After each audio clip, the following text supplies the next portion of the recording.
People with their dirty salmonella, E. coli, plus COVID hands will touch your baby when you are walking outside.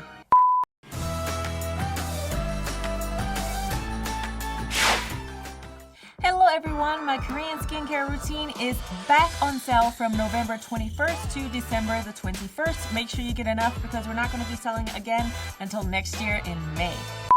Hello friends and family, this is Megan Moon, aka 입니다.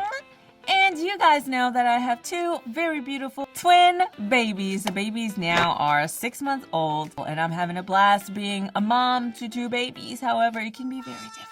And although I've never been a mother in America, I hear that there are some differences when it comes to mothering babies in America and in Korea. So I thought I'd talk about some of those and just talk about what it's like being a baby to moms. What it's like being a mom to babies in Korea. I got mom brain. My thoughts might be a little bit sporadic. Just bear with me. One thing about being a mom in Korea is that people with their dirty salmonella, E. coli, plus COVID hands will touch your baby when you are walking outside. People you do not know come up to you and touch the baby. Old people, young people don't do that. I cannot tell you how many hands I have grabbed. No, ma'am. And they kind of get offended that you told them that they can't touch your baby. And I'm like, are you serious? Why are you touching my baby with your digging in your booty, nose pinking, just ate some spicy chicken wings and licked your fingers and dipped them in the ranch old hands? That is not okay. And that is something that even like Korean moms complain about online. And I guess it's harder for them because in Korea there's this culture that you don't really tell old people to not do stuff. But even just today when I was taking the babies to go get their vaccines, I have one in the back, one in the front on the baby carrier, and I'm walking. An old woman comes up and starts putting her hand like, oh, it's so cute. And I was like, and I turned around and she was like, oh, okay. Like looked so offended that I told her not to touch my baby. It's like, that's nasty. You touching a baby you don't know, like, and it's not good for the baby. And I'm not saying that your hands are nasty and you must have these like horrible hands, but it's like if you haven't washed your hands like prior to touching, right before touching the baby still, then what's the point of touching a strange baby? Just come up and say the baby's cute and stay away. Anywho, so one thing that I often hear is that moms that I know, like in America, say that there's a lot of mom shaming going on. Like if a mom wants to go out and so she leaves her baby with a babysitter or something, people will shame her. Like Game of Thrones when Cersei was walking down the street naked because, you know, she was shamed with her haircut. Low down, dirty shame.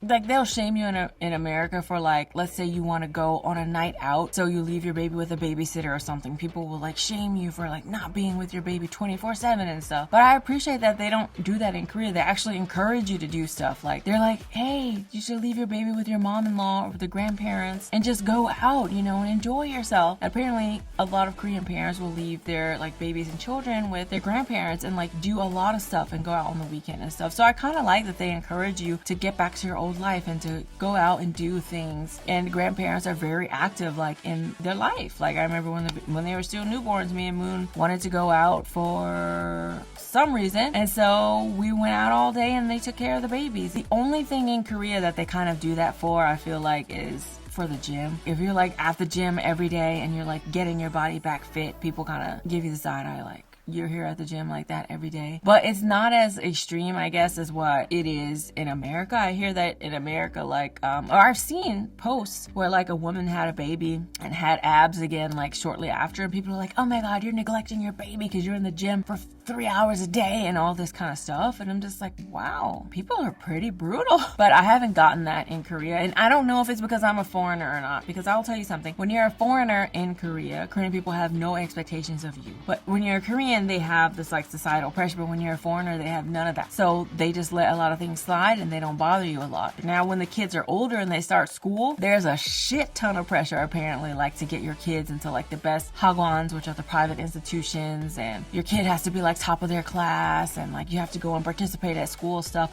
Apparently, there's a lot of pressure and stuff there, but we're not there yet. We're talking about baby. From what I've heard, could be wrong. Everyone in the comments talk about it. I'm just sharing the things that I heard in my personal experience here.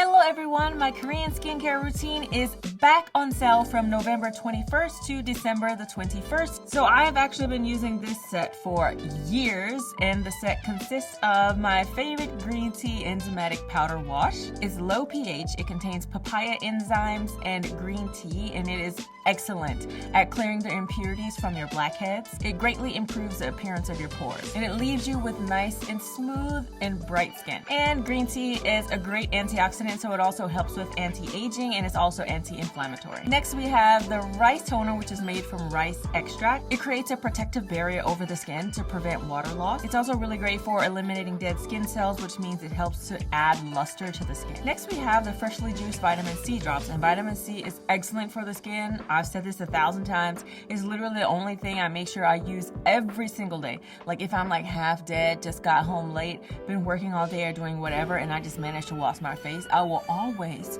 put vitamin C before I crawl into bed and go to sleep. And I think vitamin C is the reason why my skin over the years has stayed so fresh and bright and nice, because vitamin C really helps to improve enlarged pores and really helps to brighten the skin overall. And lastly, we have the vitamin E mask. And you can use this as a sleeping pack or as a daily moisturizer. But vitamin E is great because it helps to improve wrinkles and helps to fight other signs of aging. And overall, it leaves you with brighter, firmer, and more moisturized skin. If you are looking for a new skincare routine and you need an excellent, reliable one that works for both dry and oily skin, then make sure you check it out down below. So make sure you don't miss out on this incredible sale, almost 50% off, free international shipping. All the information and everything like that will be down below.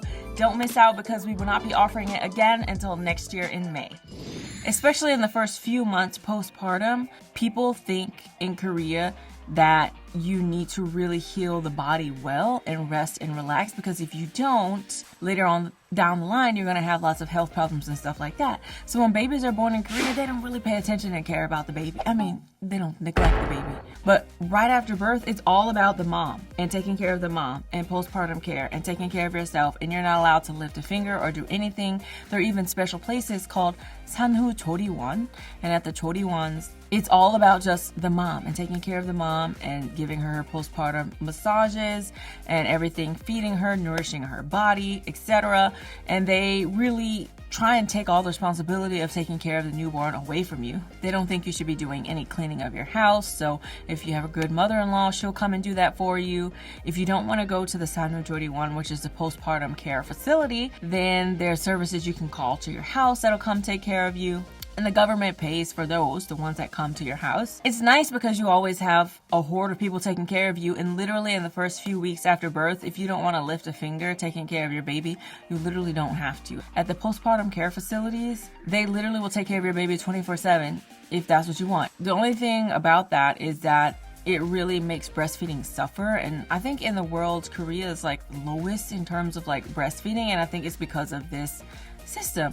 So that's the only like downfall to it. So if you are in Korea and you're gonna have a baby and you're gonna go to a 조리원 and you want to do like exclusive breastfeeding, you have to really tell them, do not give the baby formula and the baby's gonna stay in the room with me. Because at the 조리원s, they're always worried about bothering you. When I was there, because I have two babies, right, they were like, oh, one baby needs to feed and then the other one needs to feed. Like they were hesitant to call me to tell me to breastfeed the babies because they don't want to bother you, because they think, oh, you know, you should rest. And the government actually does a lot of things to try and make mothering as easy as possible. For example, they have toy rental, which we're going to do soon. You just sign up on your government website in your area, and then you could go to the toy library online and you can see what toy you want. If you want the toy delivered to your house, you can click delivery. If you want to go pick it up, you can just go pick it up like within that an hour or two. So that's really cool, because the babies are at an age where they're starting to get really bored with like everything. And so like even the toys that we have, like some of them are it's like $50, $100 for like the big toys. And it's just like, oh, I don't have to keep spending all this money on toys, but you can literally just go there and rent them for so cheaply. And then you just turn them in when the time's up. And they also allow you to rent strollers, which I'm thinking about doing because I'm tired of, the twins are too big for me to keep carrying in the front, back, like baby carriers. So I'm thinking about going there and renting a twin stroller, because twin strollers can be really expensive, but it's like if we can just rent one from the government place, then that's very convenient and awesome, right? Another cool thing that they have for the mothers and the babies is they have a baby playground. It's only like $1 an hour or something, like so cheap. And it's for babies from 6 months to 6 years old. So the babies are 6 months old now, so we could go there and just have them play in there. The next cool thing is that they give you a couple $100 a month just to use on stuff, like $400 a month per baby. So they give us $800 just to use on, like, you know, whatever baby stuff we might need. They also give you money for buying baby formula and for baby diapers and just other baby items. So it's really convenient. The other thing that they give you is cheap health care. Like for babies, you basically don't have to spend any money at all to get them their like vaccines and to take them to the doctor. Like, oh yeah, we went to go get some vaccine and it was like 80 cents for them to get their vaccines and to get checked by the doctor. 80 cents. And I'm like, seriously? Like, that's pretty cool. And when the babies go in to get their flu shots, it's always free. I mean, I have to pay $40 for mine, but for babies to get like flu shots and stuff like that, it's free, and they really take care of a lot of stuff. Another thing that they do is they take care of daycare. So you do have to pay a little bit, but it turns out to be so low. It depends on the place that you're going, but basically you only have to wind up paying a few $100s for a very expensive place and down to maybe even nothing for some other places. It just depends on the area that you live in and how expensive your daycare is. So another cool thing that I actually like is that they have breastfeeding places everywhere. I didn't even realize before, but like every subway station will have a breastfeeding room, especially if you go to big malls. And I think that that's really cool and convenient because they're always really nice. This is an amazing baby lounge. We got diaper changing, stroller parking, fridge for your breast milk, all kinds of things, and a nursing room, which is where I'm going. Right here. Let's go.